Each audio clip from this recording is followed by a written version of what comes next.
आप हमारी व्यथा को समझे। इतनी बहनें 1.5 लाख हमारी बहनों को ठग के एक ठग चला गया, पूरी सरकार देखती रह गई और लोग यहाँ पैसा उड़ा के हमारा पैसे से ऐश कर रहे हैं दुबई में बैठ के। और हम ये चाहते हैं कि 3, 4, 5 लोग माननीय राष्ट्रपति से मिल लें, इनकी व्यथा सुन लें, एक ज्ञापन ले लें, उसके बाद हम अपने अपने घर चले जाएंगे। सर हमें कोई दिक्कत नहीं, हेल्प मांगना चाहते हैं। बस जैसे होता है, हमने सर अपने महामहिम राज्यपाल महोदय उत्तराखंड को, अपने सभी मंत्रियों को, प्रधानमंत्री, गृह मंत्री, कृषि मंत्री, सभी मंत्री को दे दिया चिट्ठी। इसलिए मैं पैदल 350 किलोमीटर पैदल चल के आई हूँ कि जहाँ चिट्ठी नहीं पहुंची मैं पहुंचना चाहती हूँ। क्यों नहीं पहुंच रही हो चिट्ठी? तो आप हमारी हेल्प कीजिएगा, हम मिलना चाहते हैं सर।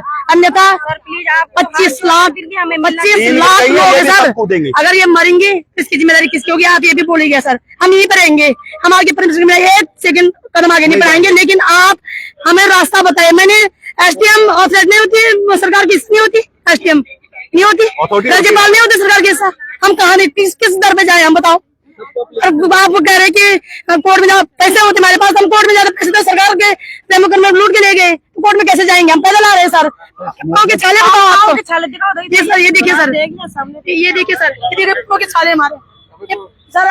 हमें आपसे हेल्प चाहिए। आप हमें राष्ट्रपति महोदय से 5 मिनट के लिए मिलेंगे सर। आज हम कैसे मिलेंगे? जैसे मिल सकते प्रोग्राम शेड्यूल होते हैं, जैसे नहीं, जैसे मिल सकते हैं सर वैसे मिलाएंगे। जितने मिलेंगे हम यही पे बैठेंगे भाई। एक मुंह से किसी के शब्द नहीं निकलेगा, कोई शोर नहीं करेगा, कोई मुंह को डाल बैठेंगे तो भाई।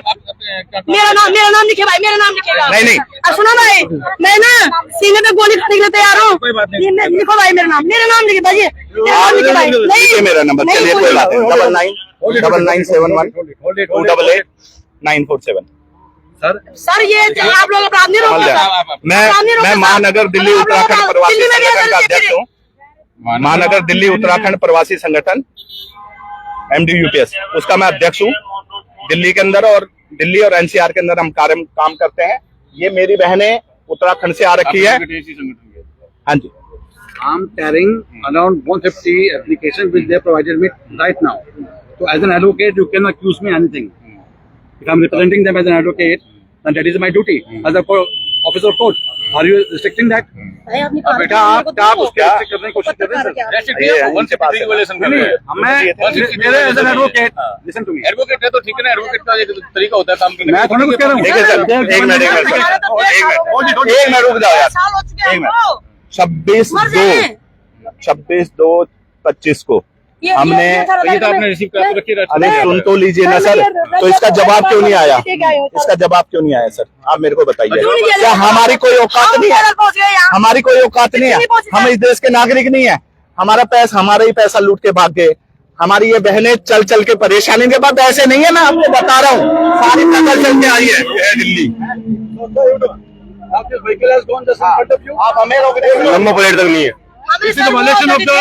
वायलेशन आपके यहाँ से कुछ हटने का मौका मिलेगा तो वायलेशन आप SHO साहब है, ACP साहब है, उनके अलावा फोर्स नहीं करने पाए।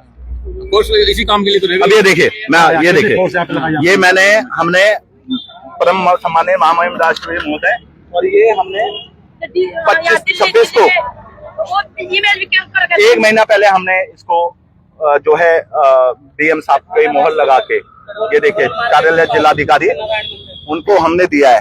ठीक है, अगर राष्ट्रपति जी तक ये नहीं पहुंचा है, इसमें पहुंचा तो रखा है। अरे भाई ये DM के ने भेजा कि नहीं भेजा? तो DM ने वहाँ से तो फिर क्या इसका मतलब हमारी कोई वो नहीं है? हम क्यों भोगे गलती? प्रशासन की लापरवाही हम नहीं बोल सकते सर। और इतना ही पीड़ा है, हमसे तो गोली मार दी गई सर। बस हम बातचीत या तो न्याय मांगे चाहिए हमें, या तो हम भाई साहब उठेंगे तभी गोली खाने के लिए तैयार है, के लिए मरने को तैयार है,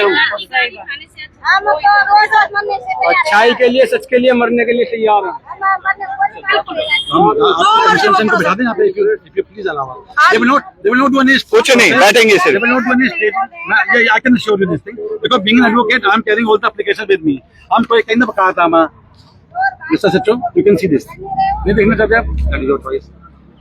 Mr. SHO, हम बका था मैं, आप एप्लीकेशन वो नहीं है ना, ये क्या नहीं है? अरे भाई साहब, मैं आपने रिसीव करा रखी है वहाँ पे। अरे सर एक बात बताओ, एक मिनट रुको सर, एक बात बताओ, हमने 1 महीना लगभग ये मान के चलिए कि 26 तारीख को हमने परमिशन ली, उनको बोला, क्योंकि हमारे पास दिल्ली तक पहुंचने का हमारे पास कोई जरिया नहीं है, तो हम डीएम को देंगे ना। सरकार के प्रतिनिधि के तौर पे, केंद्र सरकार के प्रतिनिधि के तौर पे डीएम काम करते हैं, तो अगर हमने उनको दिया तो उनकी जिम्मेदारी बनती थी एसीपी सर, मैं गलत कह रहा हूं तो आप बताइए, उनकी जिम्मेदारी बनती थी कि वो राष्ट्रपति भवन तक इसको पहुंचाएं। चलिए, उन्होंने मान लीजिए पहला पॉइंट ये है कि उन्होंने पहुंचा दिया, तो क्या राष्ट्रपति भवन में बैठे हुए लोग या हमारे राष्ट्रपति इतनी संवेदनशील नहीं है कि इतने संवेदनशील विषय पे जिसमें लोग गंगा जी में कूद कूद के अपनी जान दे रहे हैं क्योंकि उनका जिंदगी भर की पूंजी लूट ली, तो क्या हमारी राष्ट्रपति महोदय इतनी संवेदनशील नहीं है कि वो एक बारी इनसे मिल लें? दूसरा मान लीजिए उन्होंने नहीं पहुंचाया लेटर, नहीं पहुंचाया उन्हें राष्ट्रपति, तो क्या नहीं श्रीनगर रुद्रप्रयाग श्रीनगर उत्तराखंड, ठीक है, 15 दिन पहले, और ये देहरादून दे रखा है। अब ये बताइए कि अगर उन्होंने नहीं भेजा तो क्या नाकामी नहीं है ये प्रशासन की? ये असंवेदनशीलता नहीं है प्रशासन का?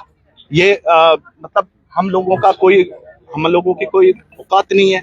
हम लोग इसी लायक हैं कि लूटें और मर जाएं गंगा जी में कूद के? ये क्या करेंगी बताइए? इज्जतदार घर की है, क्या करें? भीख मांगेंगी रोडों पे दिल्ली के अंदर? वो जाएंगी नहीं है वापस, चाहे कुछ भी हो जाए, ये वापस नहीं जाएंगे। आप छोड़ दीजिए हमें, आप हमें गाड़ी बुला के छोड़ देंगे, हम फिर आएंगे, हम मरने को तैयार है। आप इससे अच्छा, मैं आपको स्पष्ट कह रहा हूँ, आप हमें जेल में भर दीजिए, ना हमें जमानत चाहिए, ना हमें कुछ चाहिए, हम अपनी जान वहां पे दे देंगे, वही हमारे लिए सम्मानित जीवन है, वही हमारे लिए सम्मानित जीवन, सम्मानित मृत्यु होगी। सर ये कह रहे हैं कि डीसीपी ऑफिस पास में ही है हमारे, तो वी कैन जाके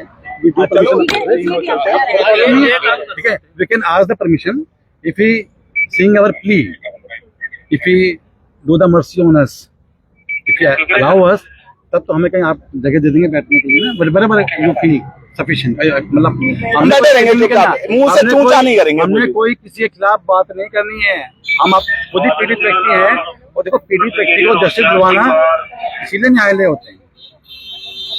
गलत बोलो सर, आप भी पीड़ितों को न्याय दिलाने के लिए, आप भी भाई हैं, आप भी माँ के बेटे हैं, आप समझ सकते हैं। इनके आंसू फर्जी तो नहीं है सर, इनके पाँव के छाले फर्जी तो नहीं है सर। यहाँ पे बुलाएगा और उन्हें बताएगा कि वो हमारे आप इस बात पे प्लीज हमारी हेल्प करो, हमें रोकने की बजाय। मैंने फोन के पता क्या हुए, मैंने इनको कोई बात नहीं, ये इनकी गलती हम क्यों भोगे? ऐसे नहीं हो सकता ना भाई, दीदी आप सही कह रहे हो। अब मेरे पास जान पे भाई जान से बचे उसे भी लेना है तो ले लो भाई। जब मेरा नाम सरस्वती देवी है। सरस्वती देवी। मोबाइल नंबर लिखो भाई 9719।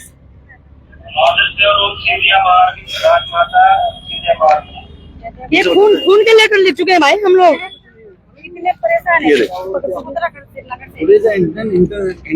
97 वुमेन डे 9719 है मेरे ख्याल से, 196 है ना, 9719 63 83 80। ये देखो भाई, ये खून के लेटर तक हम लिख चुके हैं अपने मुख्यमंत्री जी के लिए, है क्या करें हम बताओ? बेशर्मी से हमें कहते हैं, ये खून के लेटर लिख चुके हैं, बेशर्मी से खुद परमिशन दे रहे हैं, एनओसी दे रही है सरकार उस कंपनी को, और उसके बाद बेशर्मी से कहते हैं कि मैंने कहा था तुम्हें कि तुम इन्वेस्ट करो। पहुंच चुके हैं भाई ये लेटर है। और मैं ये कहना चाहता हूँ कि उत्तराखंड की सरकार, हम मिलना चाहते हैं 5वें माह में, नहीं मिलते, जो भी है सर। मैं कह रहा हूँ सर 2 दिन बाद 4 दिन बाद 10 दिन बाद। आज अंतर्राष्ट्रीय महिला दिवस है, महिला दिवस के दिन हम चाहते हैं कि महिला की पीड़ा देखे सर, 25 लाख लोग हैं उत्तराखंड से महिलाएं, हमारी कोई कीमत नहीं है। अगर आप इतनी हेल्प कर सकते हैं तो we would be highly obliged, ये रिक्वेस्ट कर सकते हैं।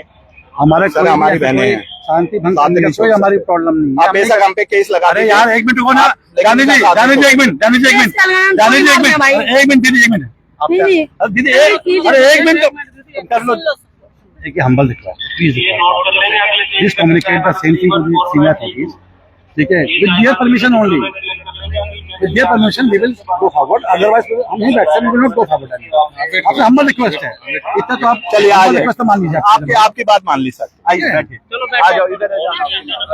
आदरणीय एसीपी साहब आए थे नई दिल्ली से, क्या कुछ कहा गया?